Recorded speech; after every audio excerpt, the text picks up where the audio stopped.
Ini rumah sakit tempat saya bekerja, Bapak Ibu semua. Saya bekerja di Rumah Sakit Pondok Indah Puri Indah dan Rumah Sakit Pondok Indah Bintaro Jaya ya. Saat ini Rumah Sakit Pondok Indah Group memiliki 3 branch, yaitu Rumah Sakit Pondok Indah Rumah Sakit Pondok Indah Puri Indah, dan Pondok Indah Bintaro Jaya. Saya bekerja di Rumah Sakit Pondok Indah Bintaro Jaya dan Rumah Sakit Pondok Indah Puri Indah sebagai internis di kedua rumah sakit ini. Ya, baik. Bapak Ibu yang saya hormati, saya akan mencoba mengulas lebih jauh ya mengenai penularan dan pencegahan. Ini kadang kita juga banyak tahu, tapi banyak mengerti dari medsos gitu ya. Nah, tapi sekarang saya akan coba sharing bagaimana sih sebenarnya penularan dan pencegahan dari COVID-19 ini. Nah, ini Bapak Ibu yang saya hormati, ya, ini saya ambil dari interim guidance WHO ya tertanggal 5 Juni 2020. Pada interim guidance ini itu didapatkan bahwa COVID-19 sampai saat ini penularannya masih melalui droplet dan kontak. Ya, jadi droplet dan kontak. Artinya apa? Jadi melalui percikan dan kontak, Bapak Ibu. Nah, droplet ini bagaimana? Dia akan terpercik dalam jarak kurang dari 1 meter, dan kemudian kalau kontak itu bagaimana? Seperti yang kita ketahui bahwa kontak itu ya kita kontak dengan orang COVID bersin, batuk, berkontak tangan dengan kita, kemudian kita juga kontak dengan muka ya, area muka, nah itu kita tertular. Atau sebaliknya ada orang yang COVID-19 ya, itu dia batuk, bersin, kemudian ada partikel droplet yang jatuh di permukaan meja, kemudian karena tangan kita, kemudian kita sentuh muka kita, langsung kontak itu, gitu ya. Nah, ini sebenarnya statement WHO ini sebenarnya harus menjadi suatu kehati-hatian juga ya. Kita di tengah penggunaan masker, saya sekarang masih lihat banyak penggunaan masker kain ya di komunitas. Tetapi sebenarnya ini memang harus digarisbawahi. Jadi artinya masker kain harus disertai dengan edukasi yang baik dan benar ya. Saya ambil contoh misalnya ada seorang dengan COVID-19 gitu ya. Dia pergi naik ke rumah saudaranya, naik Transjakarta sampai rumah saudaranya, kemudian dia buka maskernya, kemudian dia taruh di meja, setelah ngobrol-ngobrol dia pulang, kemudian maskernya dibawa pulang, si saudaranya itu pegang mejanya, pegang mukanya, kena itu, tertular, udah transmitted COVID-19. Nah, oleh karena itu memang kebijakan penggunaan masker secara massal di masyarakat sebenarnya harus dibarengi dengan edukasi yang cukup baik. Nah, tapi saya mau menekankan kembali Bapak Ibu semua bahwa penularan COVID-19 sampai sejauh ini yang masih dinyatakan resmi oleh WHO adalah melalui droplet dan kontak.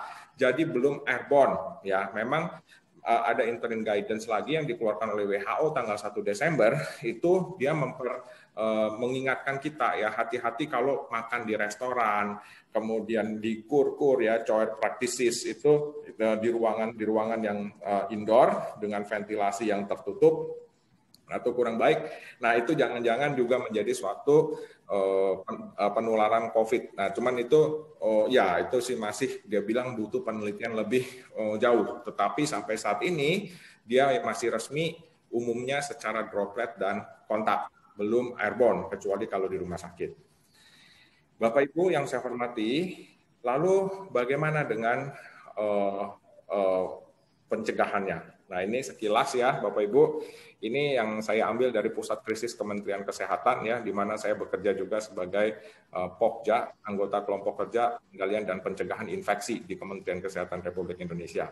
Nah, ini kita ada film beberapa detik ya, mungkin kita bisa saksikan bersama. Ini ada 2 orang, yang warna abu-abu ini adalah orang yang terinfeksi COVID, sedangkan yang warna merah ini adalah orang yang sehat, gitu ya. Nah, bagaimana kita lihat ya, coba pencegahannya. Bagaimana kita lihat dari film ini, hanya beberapa detik ya.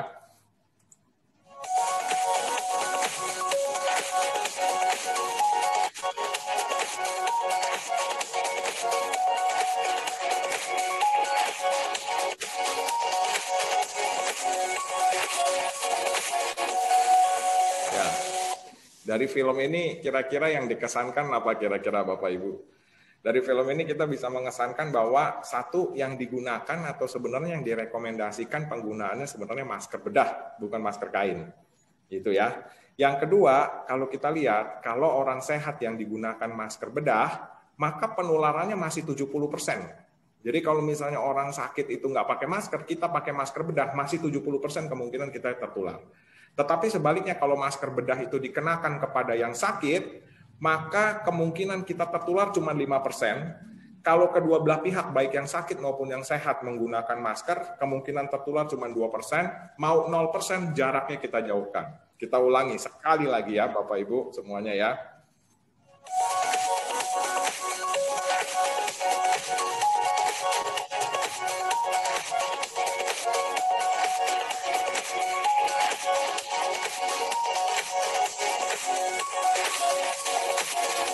Ya. Jadi di sini kita ketahui satu pesannya yang digunakan adalah masker bedah, dan fungsi masker bedah terutama adalah melindungi orang lain dari kita. Jadi ketika kita menggunakan masker bedah, Bapak Ibu semuanya, sebenarnya yang terlindungi itu orang lain dari kita, bukan kita dari orang lain. Jadi kalau kita juga mau terlindungi dari orang lain di sekitar kita harus pakai masker bedah, gitu ya, itu pesannya, gitu. Nah, jadi jangan sampai timbul false security. Artinya kita sudah menggunakan masker, kemudian kita merasa aman, tempel-tempel sama orang lain. Salah.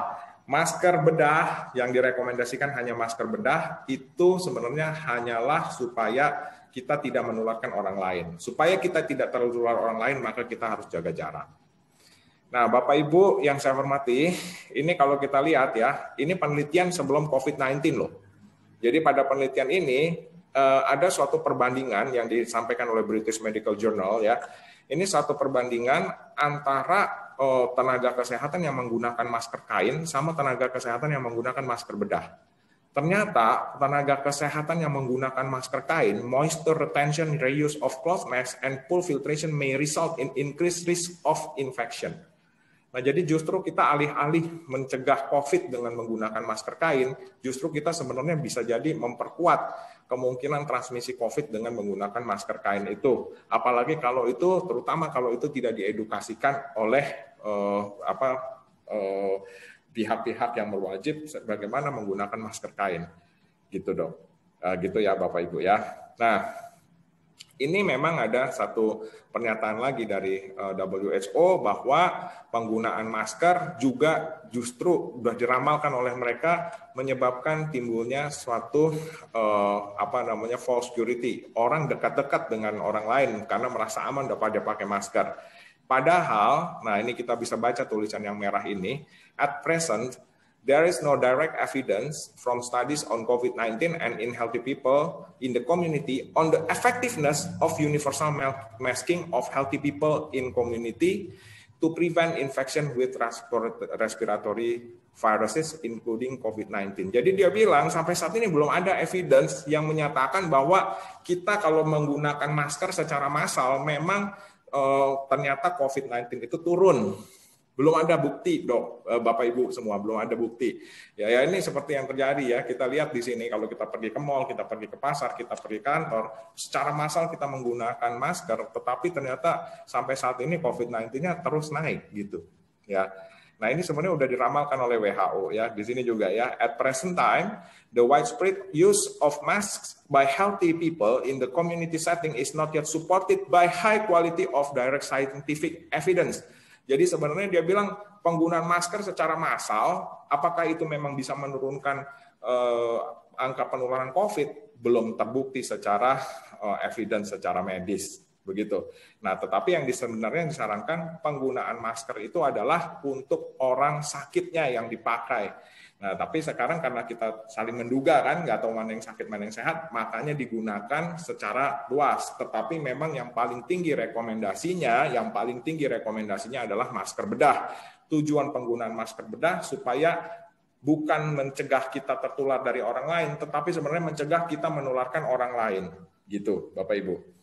Nah, Bapak Ibu yang saya hormati, ini mungkin WHO kemudian pada tanggal 5 Juni itu, karena memang mereka melihat suatu kondisi ya, negara-negara udah mewajibkan semua pakai masker itu sebenarnya kepanikan benar-benar panik massal ya, yang sebenarnya secara evidence medik belum terbukti bahwa itu akan menurunkan angka penularan. Tapi karena kepanikan itu akhirnya WHO mengakomodasi deh, Boleh deh pakai non medis, boleh deh pakai masker bedah, tapi ada standarnya. Jadi ini ada standar materialnya, standar lapisannya, Bapak Ibu ya, standar kombinasinya, kemudian bentuknya, coatingnya dan sebagainya. Jadi ada standarnya yang harus diakui oleh AFNOR Group, ini yang dipakai oleh WHO. Jadi sebenarnya kalau kita menggunakan masker, itu masker kain ya yang nggak ada standarnya, nggak tahu dari mana, bahkan yang modis-modis, itu sebenarnya oleh WHO belum dinyatakan sebagai masker yang bisa menurunkan angka transmisi. Tetap dengan jaga jarak walaupun Bapak Ibu sudah menggunakan masker. Kecuali kalau misalnya terpaksa dalam ruangan tertutup, maka yang digunakan adalah masker bedah dua belah pihak, baik kitanya maupun orang lain yang menggunakan. Dua-duanya menggunakan masker bedah. Nah, kapan kita disebut sebagai kontak erat? Ya, ini saya mungkin ambil dari WHO dan CDC. Tergantung dari posisi, durasi, dan dimensi ya Bapak Ibu ya. Posisi itu berada pada jarak kurang dari 1 meter dan berhadapan berkerumun, durasi lebih 15 menit ya tanpa menggunakan APD yang sesuai rekomendasi, dan dimensi itu di ruang tertutup. Jadi kalau kita berada pada posisi kurang dari 1 meter, pada durasi lebih dari 15 menit, dan dimensi di ruang tertutup, tanpa ventilasi yang baik, dan tidak menggunakan masker, kedua belah pihak, baik kita maupun orang lain, itu kita 100% kena, dan itu dinyatakan kontak erat. Kalau Bapak Ibu berada dalam kondisi seperti ini, harus wajib melakukan tes PCR, gitu. Nah, ini yang kita sebut sebagai high risk contact. Nah, ini mungkin sebagian sudah disampaikan ya. Dan bagaimana kategori sakit dan sembuh dari Kementerian Kesehatan ya. Ini Bapak Ibu mungkin sudah pernah disampaikan ya, kasusnya itu ada kasus suspek, probable, dan konfirmasi. Ya, terutama kita di kasus konfirmasi ini memang ada 2 kasus lagi, ini konfirmasi dengan gejala dan konfirmasi tanpa gejala. Kasus konfirmasi dengan gejala atau simptomatik ini dibagi lagi, ada yang gejalanya ringan, ada yang gejalanya berat gitu. Nah, jadi kalau misalnya Bapak Ibu termasuk orang yang memiliki kondisi-kondisi ISPA dan sebagainya, dan ada riwayat kontak erat dan sebagainya, ini harus dikategorikan sebagai kasus suspek. Di sini harus dikonfirmasi dengan PCR. Kalau probable itu adalah kasus-kasus yang seperti ini ya. Sudah hampir meyakinkan dengan gambaran klinis meyakinkan COVID-19, tetapi belum ada pemeriksaan laboratorium RT-PCR.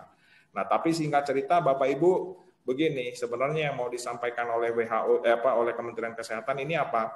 Saat ini memang terjadi suatu perbedaan tata laksana kalau ke pasien itu batuk pilek demam. Kalau dulu batuk pilek demam flu selesai. Oh, itu istirahat, pulang di rumah minum vitamin. Dokter akan menyatakan begitu. Tapi pasca era pandemi ini, begitu batuk pilek flu demam langsung kita digiring untuk melakukan PCR. Gitu ya.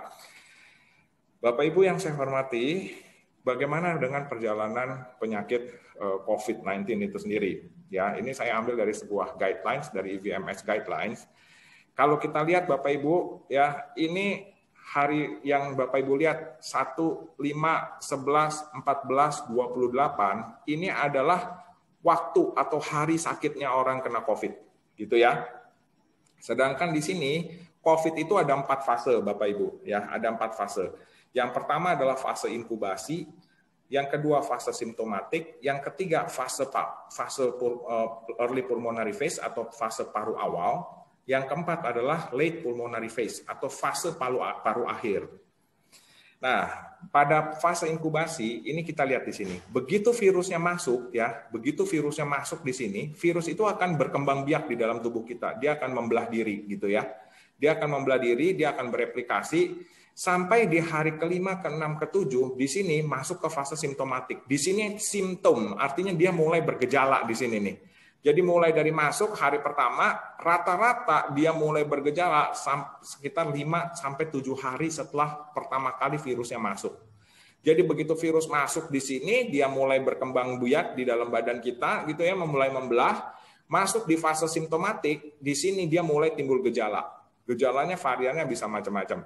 Demam, batuk, pilek, sakit tenggorokan, dan sebagainya. Gitu ya. Tetapi Bapak Ibu yang saya hormati, perlu saya sampaikan di sini bahwa COVID-19 ini adalah penyakit yang sembuh sendiri. Dia hilang sendiri virusnya. Nah ini kita lihat, fase replikasinya atau fase pembiakannya dia hilang sendiri sampai pada hari 12, 13, 14, dan seterusnya. Virusnya hilang sendiri sebenarnya dari badan kita. Itu sudah pasti.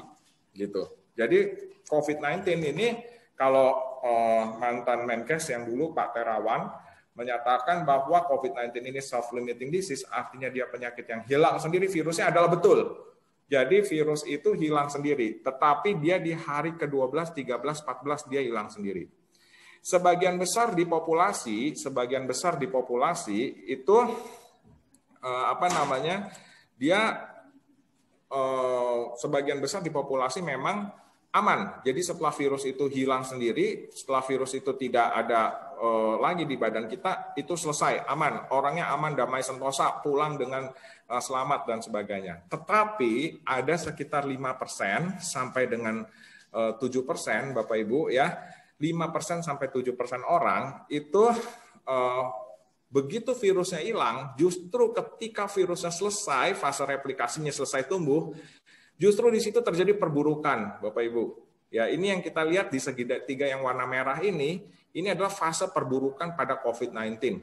Jadi justru ketika fase selesai virus, orangnya jatuh ke dalam kondisi yang buruk di sini. Orangnya jatuh ke dalam kondisi yang jelek. Ya. Nah, disinilah kebanyakan orang meninggal. Disinilah kebanyakan terjadi kematian dari COVID-19.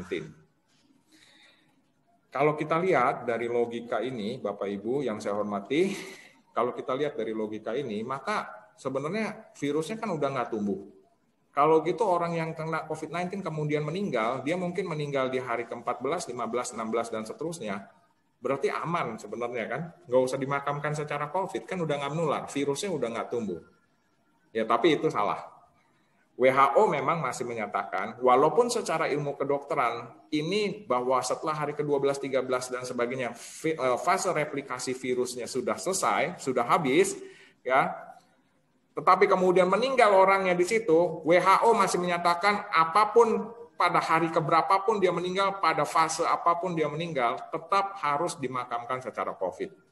Ya, karena apa? Karena ini untuk menghindari kekisruhan administratif ya. Karena nanti orang akan mengklaim, oh ini keluarga saya kan meninggalnya di hari kesekian, keluarga saya meninggalnya di hari kesekian, saya nggak mau dimakamkan secara COVID. Nah, takutnya itu malah memicu berbagai macam kekisruhan, penularan akan terus berjalan. Nah, jadi ini memang ada satu diskrepansi, ada satu ketidaksesuaian, Bapak Ibu, antara perjalanan penyakit COVID, kalau kita lihat hilang sendiri sebenarnya virusnya, gitu ya.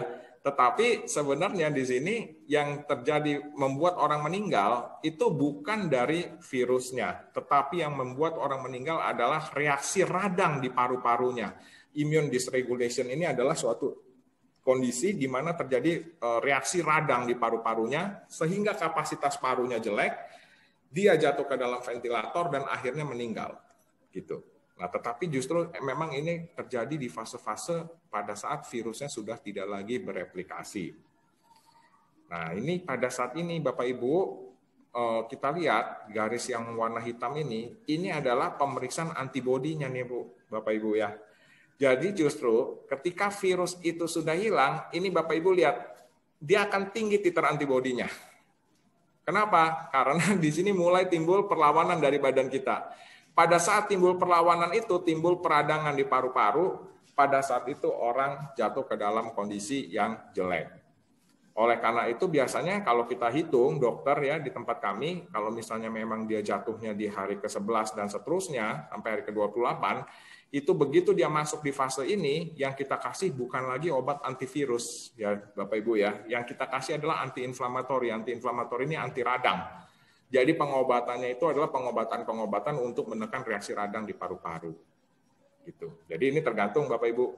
Sebagian besar sekali lagi setelah virusnya habis, replikasinya selesai, sebagian besar selesai, orang nggak mengalami kondisi apapun, nggak ada komplikasi, tetapi ada sebagian kecil dia muncul kondisi radang yang hebat di paru-parunya ini. Gitu ya. Nah, ini adalah perjalanan dari COVID-19 pada pasien-pasien yang kita rawat. Nah, bagaimana dengan diagnosis dari COVID-19 itu sendiri, Bapak Ibu? Pada COVID-19, gitu ya, pemeriksaan yang memang sekarang ini digunakan dan mungkin memiliki evidence yang paling tinggi itu adalah pemeriksaan swab PCR, gitu ya. Tapi apa itu pemeriksaan swab PCR? Jadi ini seringkali juga misleading di masyarakat kita. Sebab apa? Orang harus PCR-nya negatif, setelah sembuh harus negatif gitu ya. Kalau udah negatif baru diterima lagi di masyarakat. Tapi nanti kita akan lihat ya Bapak Ibu ya, sebenarnya PCR itu apa?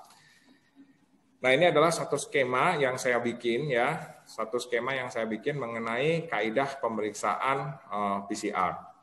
Bapak Ibu bisa lihat di sini ada dua jenis lingkaran ya. Ada lingkaran yang warna biru, warna ungu, dan ada lingkaran yang warna kuning. Lingkaran yang warna ungu ini adalah virusnya, sedangkan lingkaran yang warna kuning ini adalah selubungnya. Jadi virus itu memiliki selubung. Gitu. Jadi virus COVID itu dia punya selubung. Gitu ya. Yang sebenarnya membuat kita tertular, yang membuat kita sakit virusnya, tetapi yang membuat kita tertular atau yang membuat kita sakit itu adalah virusnya sebenarnya. Jadi yang warna ungunya itu yang membuat kita sakit, bukan selubungnya, bukan yang warna kuning. Tetapi Bapak Ibu yang saya hormati, ini kalau kita lihat di sini, PCR itu yang diperiksa sama dia apanya? Apakah virusnya atau selubungnya? PCR swab itu hanya bisa memeriksa selubungnya aja, gitu. Padahal selubung ini bukan suatu substansi yang menularkan, selubung ini bukan suatu substansi yang membuat orang menjadi sakit. Nah, Bapak Ibu sekarang kita lihat ya, begitu kita ambil dari sini, virusnya kita ambil dari sini, kita di swab gitu ya. Kemudian kita masuk ke dalam alat. Nah, jadi seperti ini Bapak Ibu. Ini alat PCR kita ya. Di rumah sakit tempat saya bekerja, itu alat PCR-nya memiliki CT value 40. Artinya apa? CT value ini kita menggandakan, tetapi yang digandakan itu sekali lagi bukan virusnya ya Bapak Ibu ya. Yang digandakan itu adalah selubung dari virusnya. Gitu. Kalau CT value alat saya 40, jadi artinya kalau saya gandakan masing-masing dari selubung ini saya gandakan sampai 40 kali belum ketemu, maka saya akan menyatakan bahwa hasilnya negatif. Gitu, ya. Nah, ini kita ilustrasikan, Bapak Ibu datang di drive-thru, kemudian di swab ya karena mungkin merasa udah ada high risk contact tadi, posisi kurang dari 1 meter satu dengan yang lain atau riwayat berkerumun, waktunya lebih dari 15 menit atau juga berada di ruangan yang tertutup misalnya, takut datang ke drive-thru, di swab. Begitu di swab, nah ini jadi seperti ini. Diambil dengan dakron bertangkai virusnya dan selubungnya. Tapi yang diperiksa di dalam alat kita sekali lagi adalah selubungnya, bukan virusnya.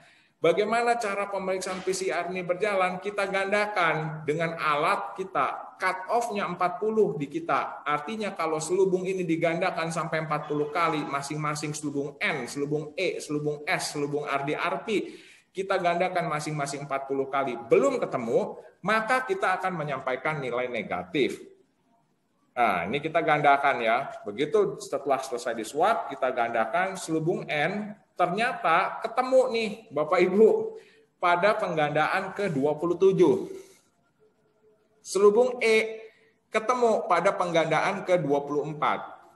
Nah, ini akan dinyatakan positif. Positif dengan CT value 27, positif dengan CT value 24, artinya positif pada penggandaan ke-27 dan 24. Sementara materi genetik S digandakan sampai 40 kali, dia nggak ketemu. Selubung RDRP digandakan sampai 40 kali, dia nggak ketemu juga.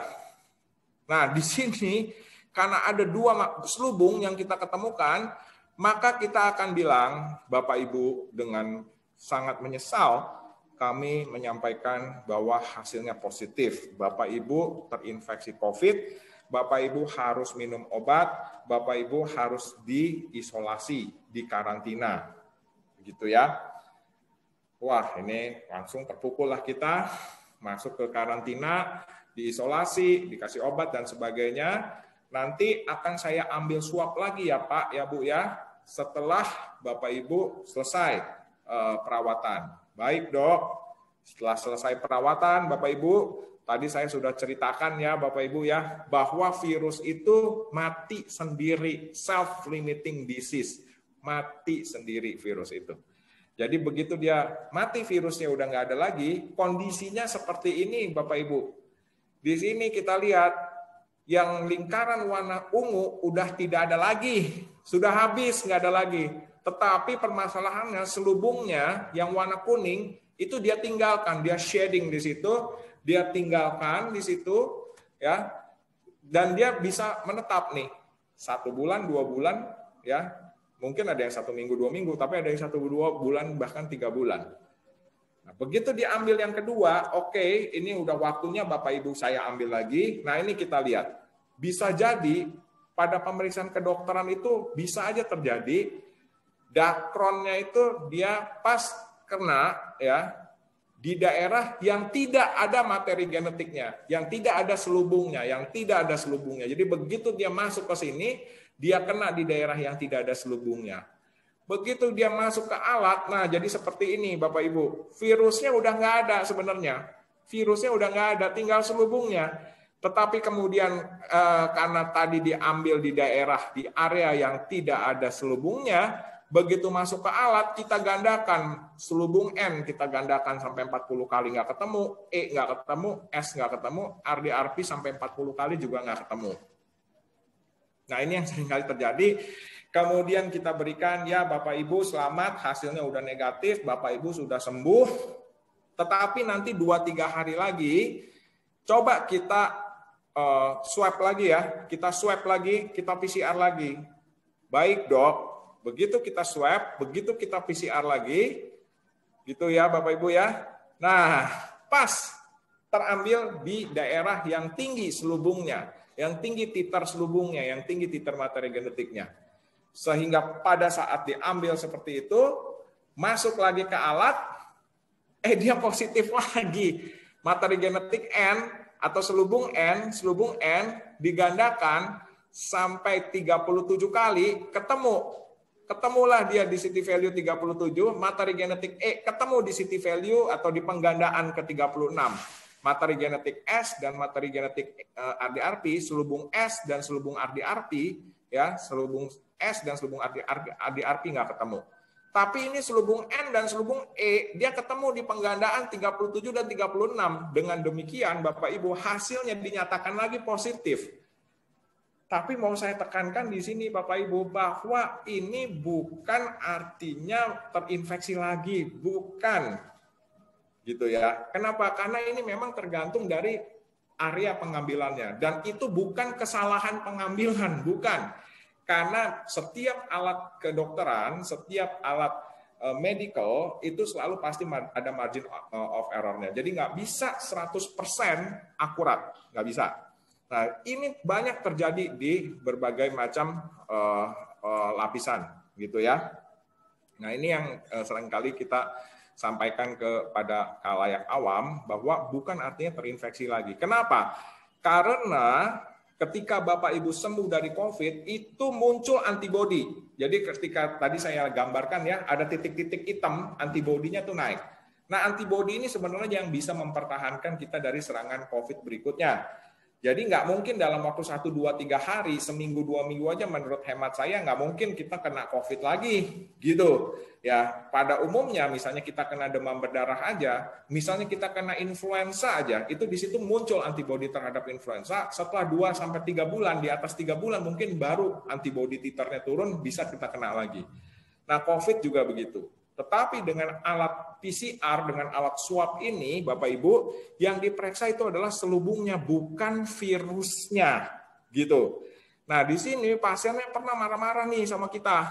Kemudian dia bilang, wah gimana sih dok, ini dokter mau meng-COVID-kan saya ya, gitu. Nah, di sini dia kemudian, enggak, saya akan pergi ke institusi lain, saya pergi ke rumah sakit lain, saya mau cek lagi PCR di situ.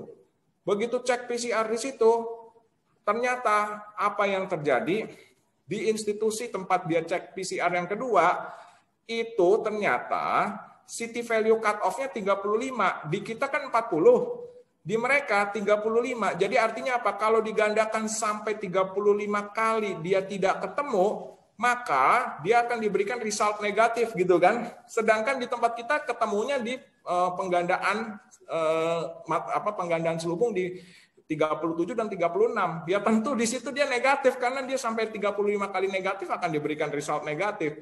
Wah, ini langsung kita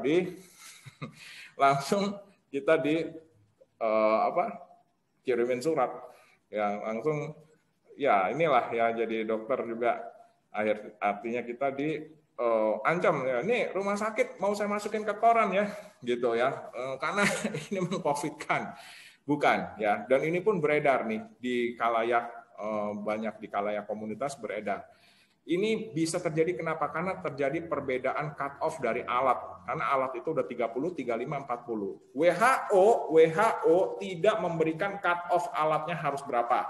Di seluruh dunia itu bisa berbeda-beda. Ya, maka dari itu interpretasi dari pemeriksaan kedokteran memang harus diserahkan kepada pihak medical. Jadi nggak bisa misalnya kita dapat hasil begini, kita bandingkan, kita browsing dengan internet, kemudian kita tulis di koran. Itu agak bahaya gitu ya. Di kedokteran sendiri ketika kita ada keraguan untuk interpretasi hasil, ada dokter patologi klinik namanya. Dia dokter spesialis khusus laboratorium untuk bisa menilai, menginterpretasi, mengekspertis hasil yang sahihnya itu seperti apa berdasarkan dengan profesionalismenya mereka. Nah, ini kira-kira seperti ini Bapak Ibu. Jadi saya mau sampaikan Bapak Ibu di sini, orang COVID yang udah sembuh dari COVID, bisa sebagian besar masih menunjukkan hasil PCR positif. Gitu ya. Tapi bukan artinya dia masih sakit. Kenapa? Karena Bapak Ibu, satu yang diperiksa bukan virusnya, tetapi selubungnya. Selubung ini bukan substansi yang membuat kita jadi sakit. Selubung ini bukan yang membuat kita jadi menularkan ke orang lain. Tetapi dengan alat swab dan PCR, dia masih memberikan hasil yang positif. Begitu. Oleh karena itu, Bapak Ibu yang saya hormati, WHO melalui WHO Scientific Brief ya tanggal 17 Juni 2020, dia menyatakan begini. Ini kita baca sama-sama yuk ya Bapak Ibu ya semua ya. Based on evidence showing the rarity of virus that can be cultured in respiratory samples after 9 days after symptom onset. Jadi dia bilang, evidence showing the rarity of virus that can be cultured in respiratory samples after 9 days. Jadi sebenarnya dia bilang, Bapak Ibu, kalau kita sakit, batuk, pilek, kemudian kita COVID, mulai dari gejala pertama sampai 9 hari berikutnya, di atas 9 hari, itu virusnya udah jarang tumbuh, Bapak Ibu. Di atas 9 hari sudah jarang tumbuh. Dia bilang, especially in patients with mild disease, khususnya pada pasien-pasien yang ringan, ya, usually accompanied by rising levels of neutralizing antibodies and a resolution of symptoms. Nah, ini kalimat yang berikutnya kita perhatikan dari WHO ya Bapak Ibu ya. It appears safe to release patients from isolation, aman untuk melepas pasien dari isolasi based on clinical criteria. Satu, kriterianya harus aman, dia nggak ada komplikasi, tidak ada perburukan, kondisinya aman, nggak ada selesai. Kalaupun misalnya dia kondisinya berat, juga sudah kondisinya aman. Satu, jelas kriteria klinisnya kondisinya harus aman, sehat ya. That require a minimum time in isolation of 13 days. Jadi minimum 13 hari. Lepas dari 13 hari aman. Ini seperti yang dinyatakan oleh gambaran yang tadi saya gambar itu. Jadi satu, kondisi keadaan umumnya pasien bagus, lepas dari komplikasi atau tidak ada komplikasi. Kedua adalah sudah lebih dari 13 hari, sejak dia sakit. Rather than strictly on repeated PCR results, daripada sekedar hanya mengulang-ulang hasil PCR. Bapak Ibu yang saya hormati, kalau kita mengacu pada kriteria WHO ini, sebenarnya kapan seorang pasien boleh dilepas dari isolasi? Sebenarnya hanya atas 2 kriteria. Yang pertama, kondisinya bagus, tidak ada komplikasi, kalaupun dia pernah terjadi perburukan berat, sudah sembuh, sudah baik, nggak ada komplikasi yang lebih buruk, lebih berat lagi. Kedua, harinya sudah lebih dari 13 hari sejak pertama kali dia sakit. WHO tidak mempersyaratkan bahwa pasien lepas dari isolasi, PCR swab-nya harus negatif. Tidak. Sehingga di sini Bapak Ibu bisa saya tegaskan bahwa PCR atau swab bisa digunakan untuk diagnosis sakit. Begitu seseorang terdiagnosis PCR swab-nya positif, maka dia wajib hukumnya diberikan tata laksana di karantina sebagai pasien COVID pertama kali. Tetapi untuk dia dinyatakan bahwa dia sembuh atau dia tidak lagi menularkan, bahwa dia dinyatakan tidak lagi menularkan dan sembuh, PCR-nya harus negatif? Tidak. Ya, gitu. Nah, ini perlu saya tekankan Bapak Ibu karena sudah banyak sekali pengalaman di tempat kami, pasien dikucilkan oleh keluarganya, pasien dikucilkan oleh tempat kerjanya, pasien dikucilkan oleh teman-temannya, hanya PCR-nya positif terus. Padahal banyak dari teman-teman pasien kita, ya saking seringnya kita merawat pasien, jadi kita jadi bersahabat sama pasien gitu ya. Dan pasien sekarang banyak sekali teman-teman saya, sahabat-sahabat pasien itu pasien-pasien yang mantan COVID gitu ya. Tapi saya banyak sekali mendengar curhat dari mereka, ya betapa sedihnya kehidupannya setelah COVID itu, padahal dia sudah bisa jogging, sudah bisa main basket, sudah bisa main sepeda gitu ya, nggak ada keluhan gitu Bapak Ibu. Tetapi dia masih dikucilkan oleh temannya, oleh kantornya nggak boleh masuk. Sampai 2 bulan, 3 bulan nggak ada pekerjaan itu dia. Nah ini saya benar-benar prihatin sekali ya. Jadi jangan sampai kita juga mengucilkan orang hanya positif. Begitu dia dirilis dari rumah sakit, itu berarti sudah memenuhi suatu kriteria, dia tidak lagi sakit dan dia tidak lagi menularkan. Ya, jadi itu aman. Bukan harus hasil PCR-nya harus negatif, gitu ya. Jadi saya mau saya sampaikan di sini Bapak Ibu ya, sekali lagi penularan dari COVID-19 masih berupa droplet dan kontak. Pencegahan atau protokol kesehatan nomor 1, jaga jarak lebih dari 1 meter, hand hygiene ya. Hand hygiene Bapak Ibu udah tahu ya ininya caranya ya. Saya akan demonstrasikan cara hand hygiene yang betul ya. Jembatan keledainya adalah tepung selaci put-put ya, tepung selaci put-put Bapak Ibu. Tepung selaci put-put itu apa? Tepung telapak ya, ini Bapak Ibu bisa ikutin ya di rumah ya. Tepung selaci put-put. Bapak Ibu bisa gunakan alkohol, bisa gunakan sabun, nah kemudian ditaruh di sini tepung. Tepung itu telapak 1, 2, 3, 4, punggung 1, 2, 3, 4, 1, 2, 3, 4. Tepung telapak 1, 2, 3, 4, punggung 1, 2, 3, 4. 1, 2, 3, 4. Tepung. Selaci. Sela-sela. 1, 2, 3, 4. Ya. 1, 2, 3, 4. Mengunci. 1, 2, 3, 4. Mengunci. 1, 2, 3, 4. Put-put. Putar-putar jempol. 1, 2, 3, 4, putar-putar 1, 2, 3, 4, putar-putar fingertip 1, 2, 3, 4, 1, 2, 3, 4. Telapak, punggung, sela-sela, mengunci, putar-putar, putar-putar, putar-putar, putar-putar. Tepung selaci put-put. Ya, itu adalah yang disampaikan. yang saya sampaikan dengan jembatan keledai tepung selaci put-put itu adalah cuci tangannya para dokter di seluruh dunia seragam, hand hygiene, yang bisa digunakan dan sekarang ini diedukasikan untuk orang awam. Ketiga, jangan menyentuh area wajah, gunakan masker, terbaik masker bedah atau masker medis ya yang warnanya hijau itu atau biru, jaga kondisi tubuh tetap fit, hindari stres. Jadi banyak juga pasien yang datang ke kita bukan karena COVID tetapi karena takut kena COVID gitu ya.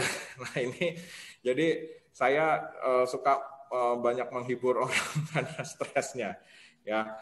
Nah, kemudian terapi COVID saat ini belum ada yang jelas ya, mulai dari terapi plasma konvalesen lah, terapi segala macam belum ada ya. Yang ada terapi virusnya pun belum ada, nggak ada obat yang bunuh virus COVID, belum ada. Guru saya sering bilang, kalau kita para dokter itu jangankan bunuh virus influenza aja nggak bisa kok mau bunuh virus COVID. Virus influenza, flu aja itu sembuh sendiri gitu ya Bapak Ibu. COVID apalagi nggak ada obatnya dia. Dan sembuh dan tidak menularkan. Kalau menurut WHO, keadaan klinis pasiennya baik, tidak ada komplikasi, onsetnya lebih dari 13 hari sejak hari pertama sakit, dengan atau tanpa ulang PCR. Nggak lagi perlu sebenarnya PCR. Gitu, ya. Nah, ini dari COVID. Nah, ini adalah Prof. Didier Pittet, ya. Saya pernah bersama-sama dengan beliau. Beliau ini adalah father of hand hygiene. Jadi beliau ini yang menciptakan cuci tangan tepung selaci put-put gitu ya. Nah, ini ada alcohol based hand rub-nya, ini segede-gede apa ini di belakang saya gitu ya. Ya. Nah, inilah Prof. Didier Pittet, beliau dari University of Basel ya. Saat ini saya juga kemarin sempat hampir bekerja sama dengan muridnya beliau ya, Prof. Sarasudin Satter namanya, untuk kita bikin simplifikasi cuci tangan, dan Indonesia ini merupakan salah satu proyek yang waktu itu ditawarkan pada saya untuk jadi proyek WHO gitu ya. Nah, kemudian ini waktu kita di Wisma Atlet ya, karena saya bekerja juga sebagai anggota Pokja Pengendalian dan Pencegahan Infeksi di Kementerian Kesehatan Republik Indonesia. Ini kita melatih waktu itu 22 April, semangat ya, ini ada yang dari Lampung, ada yang dari Kalimantan, ada yang dari segala macam penjuru, waktu itu dengan semangat mau mengabdi di Wisma Atlet gitu ya. Ini dengan resiko yang sangat besar, banyak dari mereka juga yang tertular ya, tenaga medis ya, semua banyak yang tertular ya. Tapi waktu itu saya memberikan suatu arahan bagaimana kita menata laksana COVID dan bagaimana kita melindungi diri dari COVID. Dan ini sedikit bangga ya Bapak Ibu ya, saya menjadi ketua pengendalian dan pencegahan infeksi di Rumah Sakit Pondok Indah Bintaro Jaya. 1 bulan yang lalu saya mendapat award, kita semua mendapat award dari Persi, Perhimpunan Rumah Sakit Seluruh Indonesia, sebagai rumah sakit swasta terbaik se-Indonesia dalam menghadapi pandemi COVID ini. Baik, mungkin itu Bapak Ibu dari saya yang bisa saya sampaikan. Mohon maaf Bapak Ibu apabila selama penyampaian ada hal-hal yang kurang berkenan kepada Bapak Ibu, tetapi dengan segala ketulusan hati tentu saya terus mendoakan supaya Bapak Ibu semua selalu dalam kondisi sehat walafiat di era pandemi ini, dan terus tetap bersemangat dalam karya dan pengabdian. Dan kepada seluruh anggota Lion, sekali lagi saya ucapkan terima kasih, tetap semangat dalam pengabdian kepada masyarakat dan sosial. Terima kasih untuk waktu, dan kemudian saya serahkan kembali kepada Lion Hussein selaku moderator acara kita malam hari ini. Terima kasih atas perhatian Bapak Ibu semua. Terima kasih.